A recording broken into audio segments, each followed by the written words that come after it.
Pero yo estoy de acuerdo con esto absolutamente. Pero aquí olvidáis algo que yo empezaba a decir, es decir, lo otro, que sería la idea de España, no convence a una serie de gente. No tiene poder de atracción, no lo ha tenido históricamente.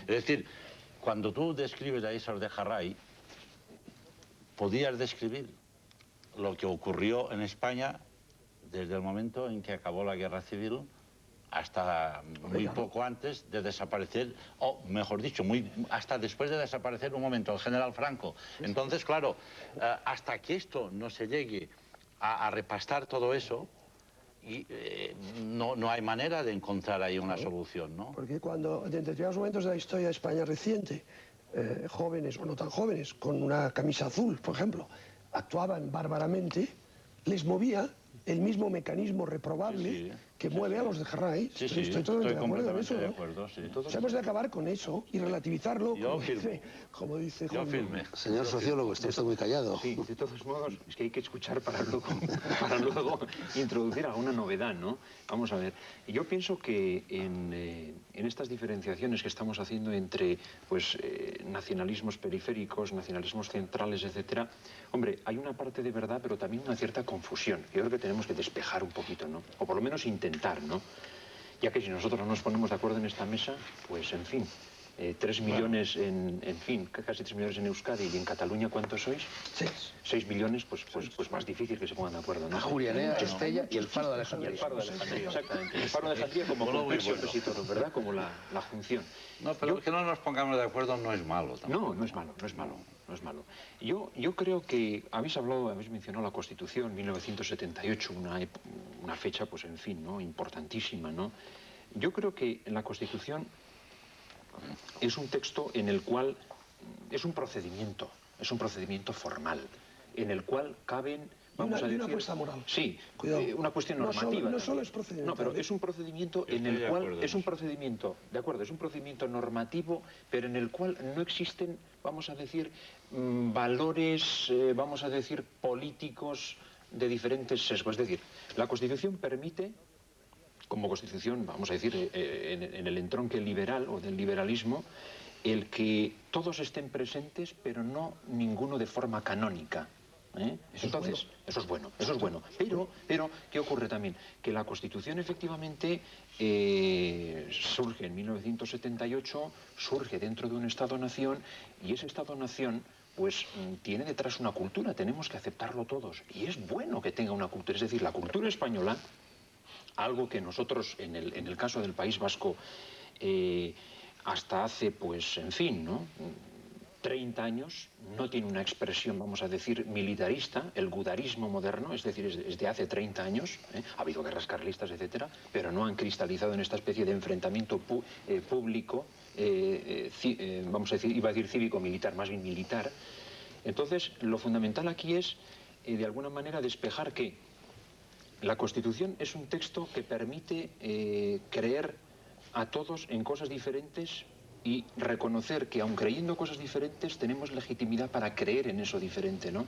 Y el nacionalismo, de alguna manera, o los nacionalismos periféricos, el catalán y el vasco en este sentido, si tienen alguna legitimidad, o si tendrían alguna legitimidad, sería el proporcionar una especie de autoestima o de pertenencia, en este sentido. Yo estoy pensando, por ejemplo, en el nacionalismo vasco. Si nosotros no tuviéramos la cuestión del gudarismo, la violencia, el nacionalismo vasco y el nacionalismo catalán se podrían homologar perfectamente a los comunitarismos americanos. Es decir, formas de expresión de un tipo de identidad colectiva que se entronca en un marco, como has dicho tú, normativo, yo le llamo procedimental, que se llama Constitución.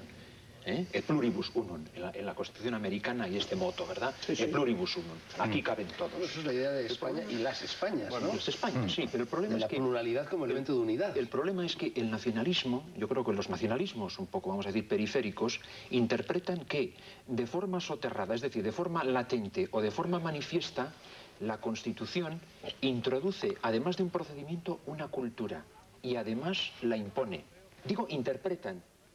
¿Hasta qué punto eso es verdad? ¿Hasta qué punto no lo es? ¿Hasta qué punto no lo es, Alex? No quiere imponerlo, entonces, sí, no.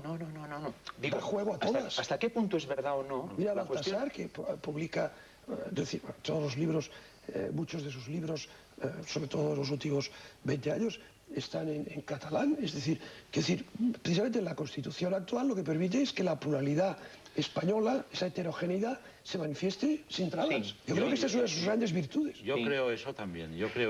Lo que ocurre es que hay una gran diferencia, creo, entre el nacionalismo catalán, el nacionalismo vasco y el nacionalismo español, evidentemente, ¿no? Y el nacionalismo catalán, que no tiene nada de violento, que no tiene todo, es otra cuestión. Es decir, el nacionalismo catalán, para ir muy deprisa, el nacionalismo catalán y cierto catalanismo, por ejemplo el mío, lo que pretende es que seamos realmente iguales.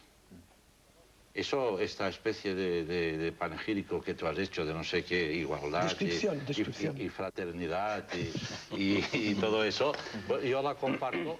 Sí, todos somos iguales. Es decir, el catalanismo lo que quisiera es, en Cataluña, que Cataluña fuera, en Cataluña evidentemente, y en los centros de decisión del Estado, igual a España. Este es el tema. Ahora, no se puede, este es el tema. No, pero es que esto Bueno, tiene un problema metodológico serio, ¿no? No, tiene muchos problemas metodológicos de mucho orden, ¿no? Pero esto es lo que quisiera, simplemente porque esto. en un estado compuesto, una parte no puede ser todo y a la vez parte. O sea, es muy complicado, ¿no? Un poco la esfera de Giordano Bruno. Claro. Bueno, esto no es un tema de una elucubración racionalista. Este es un tema de pactos, de ir hacia aquí, de volver, es decir... Pero esta es la idea, ¿no? En el momento en que el nacionalismo catalán o el catalanismo se encuentre realmente instalado, más o menos como yo digo, en España, yo no creo que este nacionalismo pretenda nada más. Bueno, hay unas minorías que sí pretenden, pero esto es otro tema, ¿no? Vamos a ver, somos razón y somos instinto, ¿no?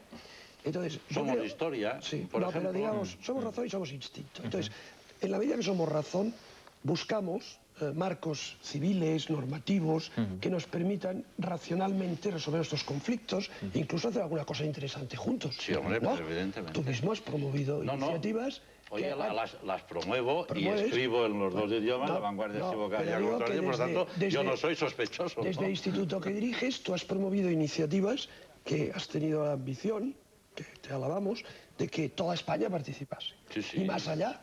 Y más allá. Por tanto, esa es la parte racional, ¿no? Es decir, hagamos cosas juntos que valgan la pena y armonicemos nuestra diversidad instintiva.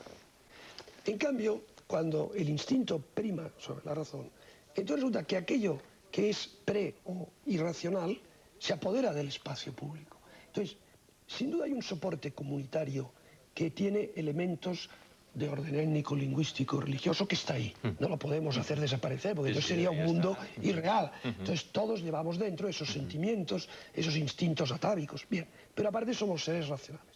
Entonces yo creo que lo que hemos de hacer es, sobre ese soporte comunitario que es heredado de la historia, que es heredado, y en el cual nacemos y estamos impregnados, construir espacios racionales de convivencia y de debate público abierto y civilizado. Yo creo que sin renunciar tampoco sin despojarnos de eso que somos también, en ese sentido más, podríamos decir, instintivo, ¿no? Pero cuando el instinto es el que predomina, es devastador, que es lo que está pasando ahora en el Kosovo, ¿no? Yo creo de todas formas... ¿Cuál de los dos instintos? El caso de las utopías comunitaristas es difícilmente aplicable en el caso de España y en el caso de Europa, ¿no? Esto que decía José Choeriain antes, o sea, que un nacionalismo vasco sin el gudarismo, es decir, sin la violencia, sería quizá asimilable a los comunitarismos americanos. Yo lo veo difícil y ahí creo que tenemos que ser bastante realistas. En el caso de Europa, el problema es distinto al problema americano porque las diferencias culturales o las diferencias comunitarias en Europa están territorializadas. cosa que en Estados Unidos no se da. La comunidad puede ser una comunidad ubicua, una comunidad presente en toda la territorialidad americana, o sea, ya sean judíos, excepto en el ya sean caso, afroamericanos. en el caso de los mormones que tienen el estado de Utah. Claro, sí. No, pero están fuera de Utah también. Están fuera de Utah también. O sea, están en Utah, efectivamente en Utah hay una concentración de población mormona muy alto, pero también están fuera de Utah. Perdonad un momento, os olvidáis de los pieles rojas, pero en fin, agitemos bandera blanca, una tregua para la publicidad y después seguimos.